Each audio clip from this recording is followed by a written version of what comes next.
Let's make a little table out of stuff I have on hand. So this lid is from protein shakes that I drink on the regular. This cardboard is from a cat food box. And I really came into this with very minimal amounts of planning, which I would not advise. This would have gone a little bit smoother probably had I really planned this out. I also should have drawn out the shape that I wanted on this piece of wood that I'm carving, which I'm using wood block print carving tools that I've had since college and have never used, and just held on to them because they're kind of nice and I didn't want to like donate them. And yeah, they're finally getting their use. Overall, kind of enjoyed the wood carving section, other than the fact I'm really blind and it's hard to record myself doing this while also trying to see what I'm doing. Getting it evened out was probably the most annoying part. I also had wood paper on hand, which is like a thin layer of wood on top of paper, and I've used those to make prints before. And I used some like heavyweight cardstock, like the kind you'd use to like back comic books or prints. I also decided after this point that I wanted there to be a lip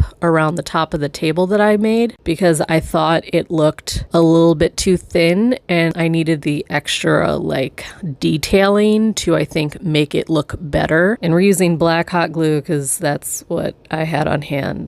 Broke out my Rub 'n Buff for this, which is a oil-based paint you can use to add metallic details to stuff. It's great. I love it. It's really easy to use. It does smell kind of bad. Off screen, I did use some hot glue to add details to the bottle cap.